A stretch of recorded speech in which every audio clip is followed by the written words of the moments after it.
이재이라는 유명한 사자성어가 있습니다.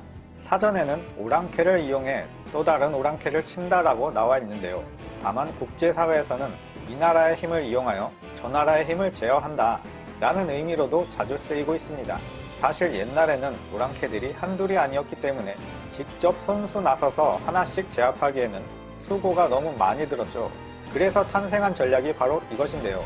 물론 이후에 나오는 나라들이 이 사자성어의 이라는 건 아니지만 요새 아시아 국제정세 분위기를 보니 왠지 모르게 이 생각이 나서요. 오늘 해볼 이야기는 두 가지인데 이번에 두 나라 사이에 또 사건 사고가 터졌는데요. 그들은 바로 중국과 베트남 북부 지역, 현재 이 둘이 맞닿아 있는 국경에서 문제가 생겼습니다. 결국 육로를 통한 수출을 아예 중단시켜버리는 상황이고요. 그리고 또 하나는 티격태격 싸우고 있는 이 두 나라, 벌써 수십 년째 이러고 있는데요. 대체 뭐가 그리 한이 맺혀서 이런 건지 그 이유에 대해 알아볼까 합니다. 끝까지 시청 부탁드립니다. 요새 배 쪽이 자꾸 우리 태극기에다 장난을 치거나 한국이 미국의 펫이라거나 사우스 코리아를 사우스라고 하는 등 여러 가지로 도발을 하는데 이런 식으로 자꾸 국제적으로 적을 많이 만들면 안 될 텐데 말입니다. 어느 날 갑자기 한 방에 잘못될 수도 있다는 점을 알아둬야 할 것 같은데요. 먼저 중쪽에서 국경 문제로 인해 배 측에 대한 교육에 들어갔다는 소식입니다. 현재 베트남에서는 육로를 통해 중국으로 들어가는 수출 트럭들이 엄청나게 많은데요. 이 운전자에 대해 질병 검사를 대폭 강화하고 엄격하게 통제하기 시작했습니다. 그래서 베트남에서는 트럭을 통한 수출입 활동이 많은 어려움에 직면해 있다고 하는데요. 이에 따라 지난 22일 맞대응 차원에서 랑쏜이라는 인민위원회를 통해 중측과의 접경지역 게이트를 통하는 농산물 운송 트럭에 대해 수출 수입을 중단할 수 있도록 총리에게 긴급 메시지를 보냈다고 밝혔습니다. 이는 아마 중측이 적반하장으로 나온다. 어떻게 자국 인민보다 베트남에서 온 사람들이 더 위험하다고 하냐. 엄격하게 통제하고 있는 것은 뭔가 다른 목적이 있는 것 아니냐. 우리도 가만히 있을 수가 없다. 트럭을 이용해 중국으로 오가던 수출과 수입 모두 중단시키겠다. 라는 생각으로 봐야 하는데요. 그 중국 측에서 실시한다는 통제가 어느 정도냐 하면 랑쏜이라는 국경 게이트를 통과해 배 쪽에서 수출품을 싣고 들어가는 트럭들이 4월 4주차에만 2,600여 대라고 밝혔는데요. 이때 국경을 넘으면서 검역이나 통제로 인한 여러 가지 절차가 많아졌기 때문에 실제로는 하루 종일 기다려도 1,000대 정도밖에는 들어가지 못한다고 합니다. 나머지 1,600대는 들어가는 데만 2, 3일이 걸린다는 거죠. 그런데 더 놀라운 사실은 엄격해진 검사 절차 때문에 정작 국경을 넘는 데 성공한 차량은 50여 대 정도에 불과하다고 하는데요. 글로벌 이코노믹이라는 매체에 따르면 만약 운전자가 격리되어 버리는 경우 수출하러 한 번 들어가는데 20일까지도 걸렸다라는 보도가 나왔습니다. 그러다 보니 국경 게이트 주변은 완전 난장판에 아수라장이 되었다고 하는데요. 왜냐하면 서로가 빨리 들어가겠다고 아니면 먼저 검사를 받겠다고 싸우고 소리치고 아주 난리인 상황입니다. 그런데 그것도 어쩔 수가 없는 부분인 게 수출 품목이 대부분 식료품인 경우가 많기 때문인데요. 특히 그 중에서 과일이나 채소류를 싣고 온 트럭들은 보관할 시설이 턱없이 부족한 실정이기 때문에 게다가 날씨까지 덥기 때문에 통관이나 방역 순서를 기다리다가 물건을 다 버리게 생긴 것이죠. 따라서 배인민위원회에서는 이러한 상황이 계속된다면 수출 사업의 피해는 물론 질서 문제나 환경 문제도 생길 수가 있다. 나아가서는 위생 문제나 치안 문제까지도 생길 수가 있다. 거기에 검사를 받겠다고 국경에서 그렇게 오랜 시간을 체류하면 오히려 우리 측이 병에 걸려 돌아올 수도 있는 거 아니냐 라는 생각에 수출 수입을 전면 중지할 수밖에 없다 라는 판단을 한 것이죠. 이 현상을 가지고 일각에서는 수출 수입이나 의료적인 문제가 아니라 정치적인 문제다 라고 해석하는 의견도 나오기 시작했는데요. 중국에서는 이번 사태가 어느 정도 안정되어 가는 추세다 라고 생각한다는데 그럼에도 이렇게 방역이나 검사 문제로 우리만 국경 통제를 강화하는 것은 뭔가가 이상하다. 다른 목적이 있는 것이다 라는 의견인데요. 베트남 자국 내 분석으로는 우리는 이번 사태의 확진자가 268명에 불과하고 사망제로라는 우수한 대처를 하고 있는 것이 전 세계적으로 알려지고 있다. 혹시 이것을 견제하는 조치가 아니냐 라고 분석을 하고 있습니다. 하지만 조사를 해보니 배 측은 현재까지도 강력한 통제 정책을 실시하는 것은 전 세계에서 아주 유명한 것이 맞았습니다. 여러 가지 강력 통제가 있지만 우리에게도 잘 알려진 유명한 사건 하나만 예시를 들어보자면 대구 경북 노동자 4,000명의 입국 거부 사건인데요. 얼마 전 대한민국 국민을 입국 금지해버린 것은 다들 알고 계실 거고, 이건 우리 국민들의 넓은 아량으로 그러려니 하고 넘어간다 치더라도요. 대구 경북에서 일하고 있는 베트남 자국 국민 4,000명의 귀환을 막아버린 사건이 있습니다. 민간단체도 아니고 정부 측에서 자국민들의 귀국을 거부한 사건은 아직까지도 사람들의 입에 오르내리고 있습니다. 이때 한국 사람들조차도 깜짝 놀랐고, 자국민들은 맺힌 게 아주 많이 생겼다고 하는데요. 외부에서 오는 위험 요소를 차단한다라는 명목으로 대구 경북 지역이 얼마 전 감염특별관리지역으로 지정되자 그 즉시 자국민들을 완전 손절을 해버리게 됩니다. 또한 그 발표가 난 후엔 한국에서 일하고 있는 노동자나 대학생들은 일단 한국에 와 있으니까 어쩔 수 없다고 쳐도 베트남 현지에 있는 부모나 가족들은 매우 큰 충격에 빠졌다고 하는데요. 당시 정부 측에 우리 자녀들을 빨리 대구 경북이라는 곳에서 꺼내달라 라면서 각종 시위 집회를 시작했는데요. 그러나 그럼에도 불구하고 당국에선 이 같은 국민적 요구를 받아들이질 않고 대신 한국 정부에 우리 근로자들의 건강 상태를 잘 체크해달라, 혹시 특별한 증상이 있으면 연락해달라, 이렇게 협조 요청을 해놓았으니 잘 될 것이다, 그 외에 더 이상의 조치는 없다라고 말해서 다시 한번 상처를 주었습니다.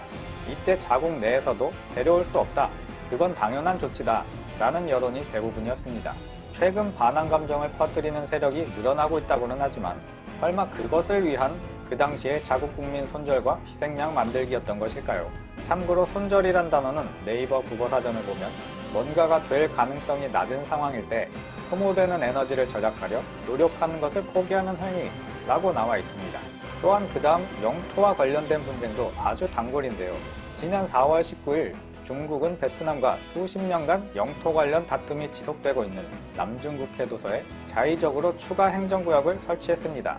이를 두고 나오는 분석은 현 시국에 미국의 아시아 개입력이 약해진 틈을 타 선제 공격을 행한 것으로 보고 있는데요. 그리고 현재 글로벌 금융기관들은 이번 시국이 진정되면 중국에서 손을 털고 나올 기업들이 바로 인근에 있는 베트남으로 투자처를 옮길 것을 우려해 중국의 끊임없는 견제가 계속될 것이라는 전망을 내놓고 있는 상황입니다. 참고로 작년에도 큼지막한 사건 사례가 있었는데 이것도 결국 거슬러 올라가 보면 시작은 영토와 관련된 다툼인 것입니다. 잠시 추가적으로 보충 설명을 해드리면 파라셀 군도에서 중국 함정의 공격을 받아 파손된 베트남 어선을 기리기 위해 당국에서는 배 모형을 전시하기 시작했습니다. 그러나 중국 측은 베트남 어선의 공격을 아직까지도 하지 않았다라면서 전면 부인하고 있는 중인데요. 당시 상황을 담은 영상이 있기 때문에 베트남 측의 주장에 어느 정도 신빙성을 실어주고 있는 중입니다. 베트남 언론 VN 익스프레스의 보도에 따르면 베트남 다낭시의 순트라 지구에 있는 호황사 전시관, 이곳에는 DNA 90152TS로 불리는 파손된 선박을 전시했고요. 이 선박은 중국 하이난성의 수많은 섬 중 하나인 파라셀 군도 근방에서 고기잡이를 하던 어선인데 파손된 선체를 선주가 기증함으로써 호황사 전시관에 전시가 이루어지게 되었습니다. 이 파라셀 군도라는 것은 베트남 명칭으로는 호황사 군도, 중국 명칭으로는 시사 군도라고 불리우는데 이쪽 지역들에서는 항상 분쟁이나 논란으로 시끌시끌한 곳입니다. 이곳에서 발생한 격침 사건은 지난 2014년으로 거슬러 올라가는데요. 14년 5월 1일 중국의 석유 굴착선인 하이양시우 981이 파라셀 군도에 정박해 있는 상황에서 베트남 당국은 중국 석유 굴착선이 국제법 위반을 함과 동시에 베트남 영해를 침범했다면서 그 지역에서 떠날 것을 거듭 요구했는데요. 그러나 중국 선박들이 오히려 베트남 선박들에 대해 무력으로 공격하기 시작했고 그 과정에서 일부 선박이 파손되었다라고 주장하는 내용입니다. 이때 베트남 측의 주장을 들어보면 17헬이 떨어진 지역에서 중국 굴착선으로부터 선체 부딪히기 공격을 받았는데, 즉 쉽게 말해 거대 중국 선박이 작은 베트남 어선을 들이받아버렸다는 것입니다. 그리고는 베트남 어선이 매우 작다 보니 물에 빠진 선원들이 나타났는데 이때 너무하게도 구조를 하지 못하도록 방해를 했다. 원래는 쉽게 구조가 될 수도 있는 상황이었는데 저들의 방해로 바다에 빠진 선원들이 가까스로 생존해야 했다 라고 말합니다. 그러나 중국 측 주장에서는 베트남 선박이 자기들 스스로 우리 배에 추돌한 후 침몰을 했다 라고 주장하면서 선체 충돌 공격을 전면 부인하는 상황입니다. 하지만 당시 현장에 있던 사람이 그 와중에 겨우 찍은 영상이 남아있는데 그 안에는 중국 선박의 공격 장면이 고스란히 담겨 있었기 때문에 베트남 쪽 주장에 무게가 실리는 상황입니다.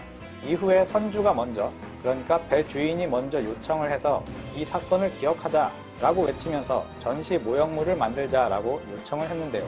정작 그때 당시에는 당국의 허가가 나지 않았었는데 최근 배중 관계가 더욱 심각해짐에 따라 포항사 전시관에 선박 모형으로 한 전시물을 설치하기로 결정했습니다.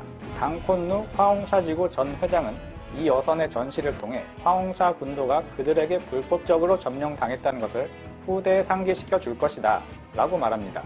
일단 양국 외에 제3자의 시각으로 보는 영국의 거대 언론 타임즈의 기사에 의하면 이 사건의 발단은 지난 1974년 1월 파라셀 군도의 영유권을 놓고 중국과 베트남은 한 차례 교전이 벌어진 것에서 시작되었다 라고 말하고 있고요. 이때 중국이 끝내 파라셀 군도 장악에 성공을 하면서 갈등은 지금까지 이어져 내려왔고 이 싸움의 씨앗이 커져가는 중에 2014년 중국 측이 수많은 반대에도 이 지역에서 석유 시추 공사를 강행해버리면서 자국의 군함까지 배치를 했고 여기에 베트남도 맞대응을 하면서 초계함 등을 동원해 배치했다고 합니다. 그리고 그 과정에서 결국 양국 함정 간의 충돌 사태를 피할 수가 없게 된 것이다 라고 분석합니다. 아주 진짜 가관이네요. 어쨌든 치열한 배 중간의 싸움, 아마 금방 끝날 것 같진 않은데요. 길면 수십 년간 동안 이어질 수도 있을 텐데 이렇게 치고받으면서 서로가 서로에게 참교육을 시키는 계기가 되었으면 좋겠습니다. 과연 훗날 대과천선을 할 수가 있을지요? 오늘 소식 여기까지 전해드리겠습니다. 끝까지 시청해주셔서 감사합니다.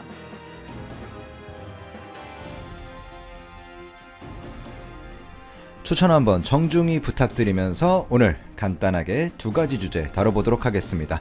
중국의 스파이 행위 또는 해킹 행위, 기술 탈취 행위 이런 것들에 대해서는 돈 되는 라디오에서 이미 많이 전해드렸었죠. 이번에는 직접 대미 중국 대사관에 있는 외교관들이 직접 나서서 직접 스파이 짓을 하다가 미국에서 적발돼서 무려 추방을 당했다는 충격적인 사실입니다.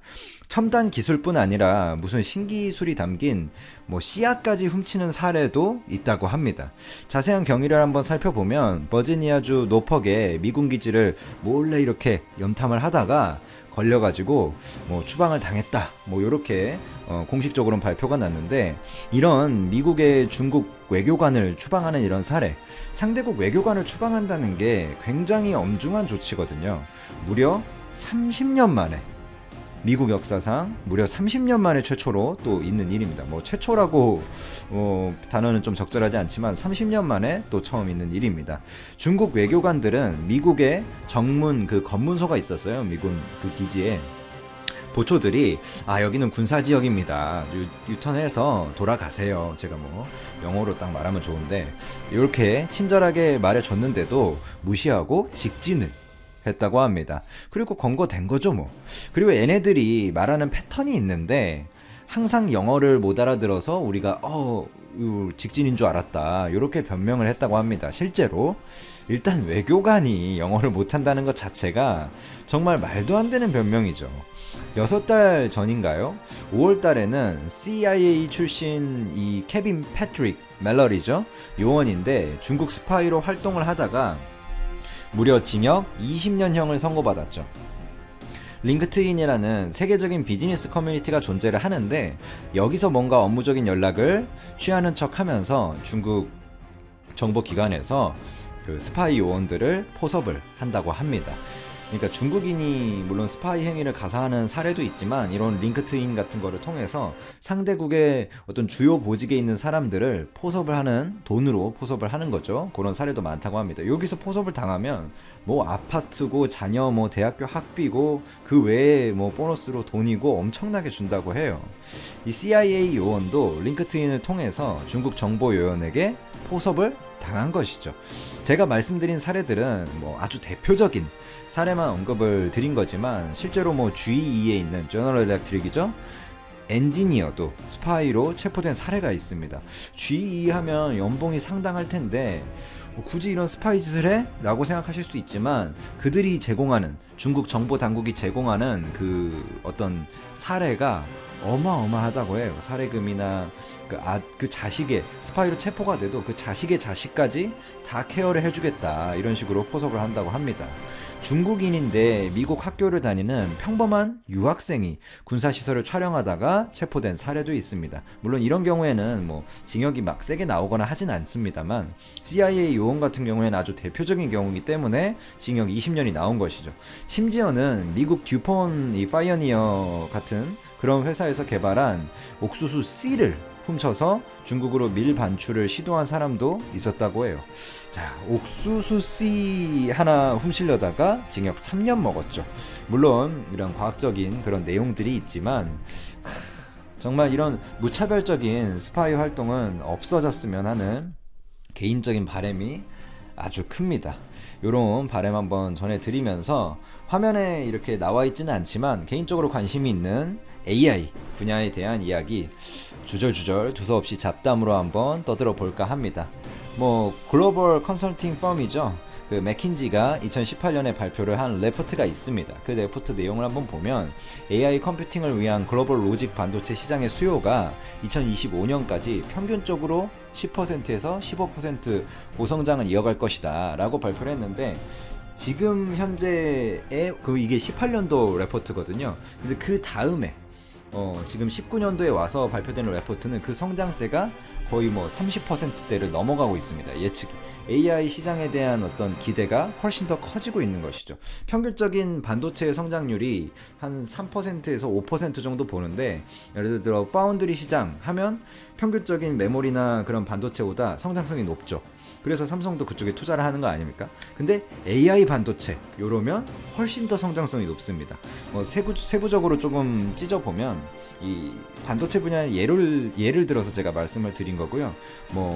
이런 센트럴화된 AI 학습 및 추론, 핵심 역할을 수행하게 되는 어떤 데이터 센터 같은 경우에 학습용이 이제 1조 정도에서 5조 정도로 이제 2025년 가면 5배로 커진다고 하고 추론용 쪽 데이터 센터는 약 2배 정도로 커져도 한 11조 정도 된다고 해요. 이런 애플리케이션들이 여러 가지 어떤 분야에 있어서 결국에 ASIC랑 FPGA죠. 그러니까 지금의 현재 AI 반도체다. 제가 AI를 이야기할 때 AI 자체를 이야기하는 경우도 있지만 많은 경우에 저는 또 엔비디아나 어떤 인텔이나 AMD 같은 이 CPU, GPU 그러니까 AMD가 CPU, GPU를 만드는 그 하드웨어 회사는 아니지만 설계를 해가지고 파운드리를 맡기죠. TSMC나 삼성전자 파운드리 사업부 같은데 그런 회사들인데 반도체에 조금 하드웨어적인 거에 집중해서 말할 때가 많은데요. 이 CPU와 GPU가 현재의 AI를 나타내고 있는 회사들이거든요. AI 반도체 하면 엔비디아, 인텔, AMD 이 세 개의 회사를 들 수 있는데 인텔은 CPU의 절대 강자이고 그러면 엔비디아는 GPU 쪽의 절대 강자이고 그 다음에 AMD는 지금 두 회사를 추격하고 있는 CPU, GPU 다 해주면서 이렇게 잘해주고 있는 회사죠. 이 CPU와 GPU가 현재의 어떤 AI를 나타낸다라고 한다면 향후의 AI는 무엇이냐 하면 ASIC와 FPGA다. 이런 이야기가 많습니다. 이 현재의 주류 그리고 급속도로 그 지위를 넘겨줘서 예를 들어 데이터 센터 같은 경우에 현재 학습용 아키텍처의 약 97% 정도가 GPU 기반입니다. GPU가 AI를 병렬형으로 구현하는 데 있어서 아주 효율적이에요. 근데 2025년에 예상 레포트들을 보면 GPU 비중이 한 40% 정도로 감소를 하고 ASIC를 한 50% 정도 보고 있습니다. 결국에 시장을 거의 양분하다시피 하는 거죠. 추론용 데이터 센터 분야에서도 ASIC가 기존에 한 75% 정도를 차지하는 CPU의 비중을 계속 감소시켜서 어느 정도 양분을 하지 않을까 이렇게 보고 있습니다. 예를 들어 엣지 컴퓨팅이라고 요즘 말들이 이 단어가 많이 나오는데 요 단계에서도 이와 비슷한 어떤 형태가 벌어지지 않을까 저는 이렇게 보고 있습니다. 그러니까 현재가 ASIC와 그러니까 주문형 반도체랑 CPU가 시장을 양분하고 있는데 2025년에는 ASIC의 약 한 70% 정도 비중을 보고 있고 FPGA라는 게 또 등장을 하거든요. 요거를 또 한 20% 정도 보면서 이 분야, 그러니까 엣지 학습용 아키텍처 이 분야에서는 아예 CPU를 한 뭐 10%도 보지 않는 그런 레포트들이 많이 나오고 있습니다. 엣지 학습용 같은 경우에는 현재 한 70% 정도가 이제 CPU인데 2025년엔 ASIC를 한 70%, GPU를 한 20%요 정도로 보고 있어요.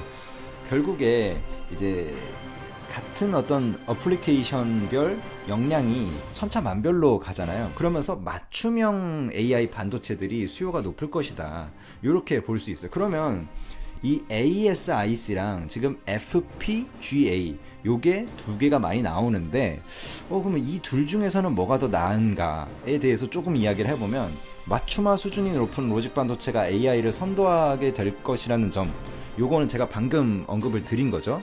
근데 그럼 맞춤형 반도체 그건 알았어. 그러면 그 주도권이 ASIC야 아니면 FPGA야? 요거에 대해서는 레포트들마다 많은 어떤 뭐라고 해야 되죠? 논란이 있습니다. 그러니까 칩 설계 혁신이 핵심이 되는 설계 중심인 ASIC가 있는 거고요. 알고리즘과 프로그램 변경 그런 거를 기반으로 하는 약간 소프트웨어적인 FPGA가 있는 건데, 요거에 대해서는 이게 낫다 저게 낫다에 있어서 많은 전문가들의 의견이 갈리고 있어요. 요런 게 조금 또 재미있는 부분이죠. 그리고 뭐 인간의 또 신경망을 모방한 유로모픽 칩의 가능성도 지속적으로 나오고 있고, 요런 거는 이제 테슬라를 이끌고 있는 일론 머스크가 또 해주고 있는 그 뉴럴링크에서 해주고 있는 분야가 또 있죠. 요런 것들 여러 가지 AI에 대해서 AI 반도체라고 해야 되겠죠. 정확히 말하면 ASIC랑 FPGA 같은 경우에는. 그리고 이 CPU, GPU 기업에 지금 엄청난 사람들이 돈이 쏠리고 주가가 계속해서 하늘을 모르고 뛰고 있는데, 이 ASIC와 FPGA가 결국에 미래를 바톤을 넘겨받을 텐데, 그때도 지금처럼 엔비디아, AMD, 인텔의 3강 체제가 유지될 것인가, 이 부분에 있어서 어떤 돈의 흐름을 한번 읽어보시는 것도 재밌지 않을까. 이 정도로 제 개인적인 어떤 이야기 좀